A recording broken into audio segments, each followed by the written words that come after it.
जनजातीय गौरव दिवस का मौका है और मुख्यमंत्री का संबोधन इस वक्त जारी है। सीधा रुख करते हैं इस कार्यक्रम का। कर्मचारी प्रदेश में पंचायत उपवन अनुसूचित क्षेत्रों पर विस्तार अधिनियम 1996 का क्रियान्वयन संवेदनशीलता के साथ जनजाति कल्याण के लिए करेंगे। सबका विकास हो, सबका सामाजिक न्याय मिले, इस दिशा में मुफ्त इलाज, पक्का घर, गैस, बिजली कनेक्शन और शौचालय का निर्माण जैसे कार्य समावेश और स्वास्थ्य समाज बनाने की अभूतपूर्व कार्य सरकार कर रही है।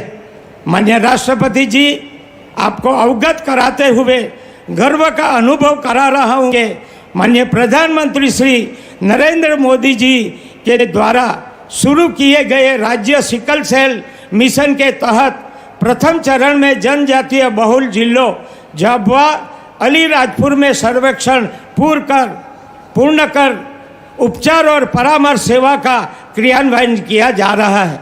द्वितीय चरण में 20 जिलों में सिकल सेल रोग स्क्रीनिंग और रोकथाम के लिए 226 करोड़ रुपया राज्य सरकार ने परियोजना के तहत तेजी से किया जा रहा है। मैं सभी आदिवासी भाई बहनों को ये सिकल सेल जो अपने ट्राइब अनुसूचित जनजाति में है, वो अनुवांशिक रोग है।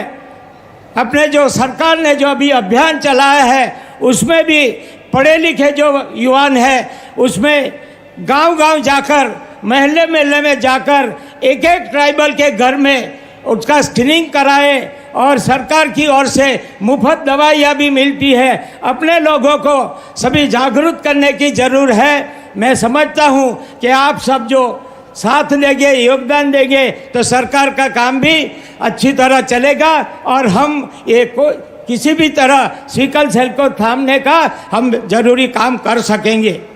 उपचार संबंधी व्यवस्थाओं को प्रभावी बनाने के लिए सिकल सेल एनीमिया रोग को आयुष्मान भारत योजना में शामिल करने की पहल भी हो गई है। यहाँ उपस्थित सभी से अपील है कि हमारे जनजाति नायकों के संघर्ष, बलिदान और राष्ट्र सेवा भावनाओं का आचरण में उतारे। सरकार के प्रयासों से लाभान्वित होकर खुशहाल भविष्य का निर्माण करें। माननीय राष्ट्रपति महोदया जी, आपने अपनी अति व्यवस्था में समय निकालकर जनजातीय गौरव दिवस में शामिल होकर जनजातीय समुदाय को जो संरक्षण और संबल प्रदान किया है, उसके लिए हम सदैव आपके आभारी हैं। आप सभी बहुत बहुत शुभकामना आपको देते हुए मैं मेरी बात पूरी करता हूँ। आभार। भारत माता की जय।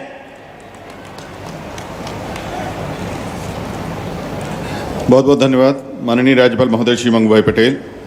मुख्यमंत्री मौजूद रहे। राज्यपाल, आदिवासी संस्कृति की झलक देखने को मिली। जनजातीय गौरव दिवस का आयोजन शेड्यूल में ये किया गया, तो प्रदर्शनी का जायजा भी मुख्यमंत्री ने लिया। यहाँ पर पेसा एक्ट का उपहार, पेसा एक्ट का तोहफा यहाँ पर आज मंच से देखिए किस तरीके से दिया गया। राष्ट्रपति यहाँ पर मौजूद रहीं इस कार्यक्रम में, तो आदिवासी संस्कृति की झलक यहाँ पर नजर आई। खासतौर पर राष्ट्रपति द्रौपदी मुर्मू यहाँ पर पहुंची हुई थी। तो यह कार्यक्रम की हम कुछ तस्वीरें आपको दिखा रहे हैं। प्रदर्शनी का जायजा, पेसा एक्ट का उपहार। उपस्थित मध्य प्रदेश के राज्यपाल श्री मंगूभाई पटेल जी, मुख्यमंत्री श्री शिवराज सिंह चौहान जी, केंद्र सरकार में जनजातीय कार्य मंत्री श्री अर्जुन मुंडा जी, केंद्रीय इस्पात और ग्रामीण विकास राज्य मंत्री श्री फग्गन सिंह कुलस्ते जी, मध्य प्रदेश सरकार में मंत्री कुंवर विजय शाह जी, सुश्री मीना सिंह जी, श्री बिसाहुलाल सिंह जी, श्री प्रेम सिंह पटेल जी और श्री रामखिलावन सिंह पटेल जी, मंच पे विराजमान सांसदगण, विधायकगण, सामने बैठे हुए उपस्थित जनप्रतिनिधिगण, गणमान्य अतिथियों, देवियों और सज्जनों, सभी को नमस्कार। जनजातीय गौरव दिवस को पर आप सबको बहुत बहुत बधाई और शुभकामनाएं देती हूँ। आज 15 नवंबर के दिन पूरे देश में मनाया जा रहे हैं जनजातीय गौरव दिवस पर मैं सभी देशवासियों को हार्दिक बधाई देती हूँ। आज यहाँ आने से पहले धरती आबा भगवान बिरसा मुंडा के गांव उलीहातू में जाने और उनकी प्रतिमा को पुष्पांजलि अर्पित करने का सौभाग्य मुझे मिला। भगवान बिरसा की जयंती के दिन उनकी प्रतिमा का दर्शन करके मैं स्वयं को धन्य महसूस कर रही हूँ। आज का ये मंगलवार का दिन मेरे लिए पूरी तरह मंगलमय हो गया है।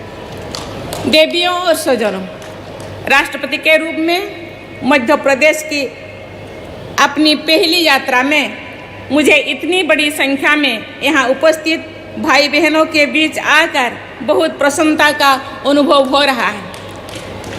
मुझे बताया गया है कि यहाँ उपस्थित भाई बहनों में अधिक संख्या में हमारे जनजातीय भाई बहन आए हुए हैं। यहाँ गोड, बेगा, भील, भिलाला, कोरलू, सहरिया, भारिया, कोल तथा अन्य सभी जनजातीय समुदाय के भाई बहनों का उपस्थित होना मेरे प्रति उनके विशेष स्नेह और उत्साह का परिचय देता है। मुझे ये भी बताया गया है कि अनेक देशवासी इस कार्यक्रम से लाइव टेलीकास्ट तथा वेबकास्ट के जरिए जुड़े हुए हैं। इस समागम के साथ इतने व्यापक स्तर पर लोगों को जोड़ना एक उपयोगी पहल है।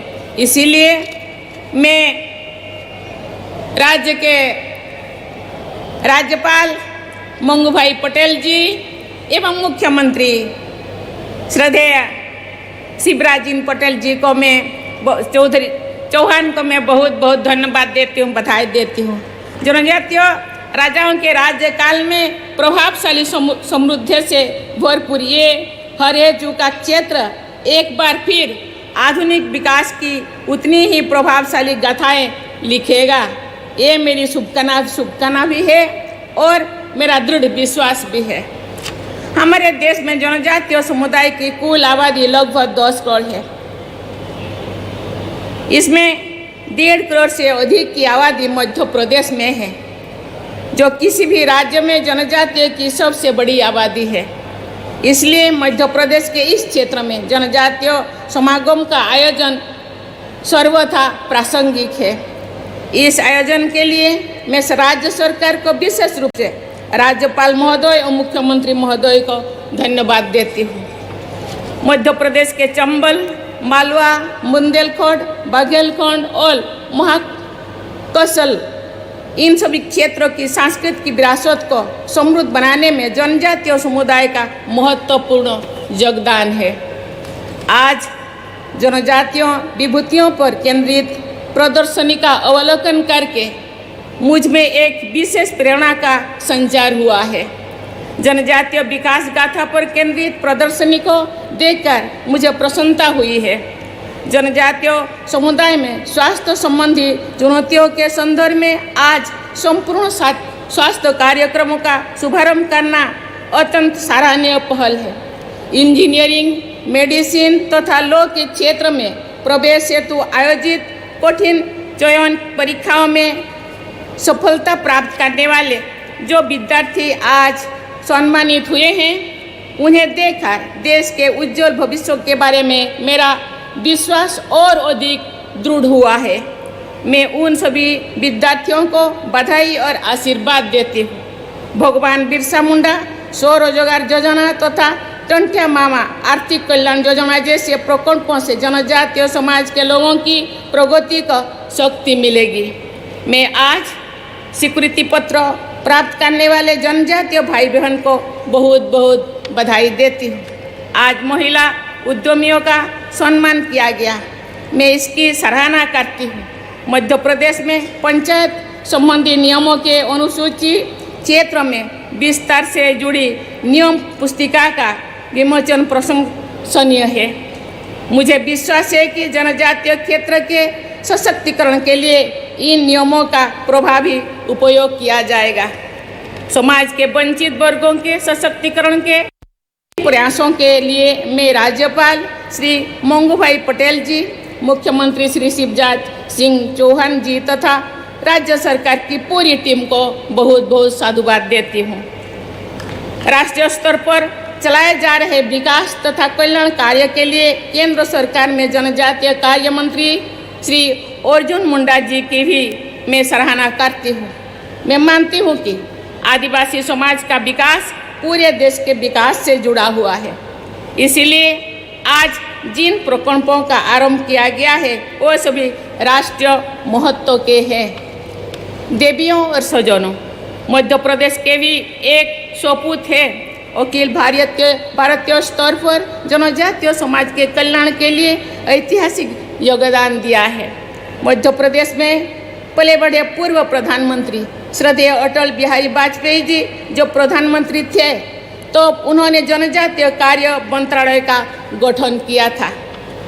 इस मंत्रालय के गठन से जनजातीय कल्याण के कार्यों को समग्रता के साथ राष्ट्रीय स्तर पर आगे बढ़ाने का मार्ग प्रशस्त हुआ। मुझे प्रसन्नता है कि अटल जी की सोच को आगे बढ़ाते हुए जनजातीय कार्य मंत्रालय अनेक विकास एवं कल्याण योजनाओं को कार्यरूप दे रहे हैं। देवियों और स्वजनों, अधिकांश जनजातीय क्षेत्र वन एवं खनिज संपदा से समृद्ध रहे हैं। हमारे आदिवासी भाई बहन प्रकृति पर आधारित जीवन यापन करते हैं और सम्मानपूर्वक प्रकृति की रक्षा भी करते हैं। ब्रिटिश हुकूमत के दौरान प्राकृतिक संपदा को शोषण से बचाने के लिए जनजातीय समुदाय के लोगों ने भीषण संघर्ष किए थे और अनगिनत लोग शहीद भी हुए थे। उनके बलिदान से ही वन संपदा का संरक्षण काफ़ी हद तक संभव हो पाया है।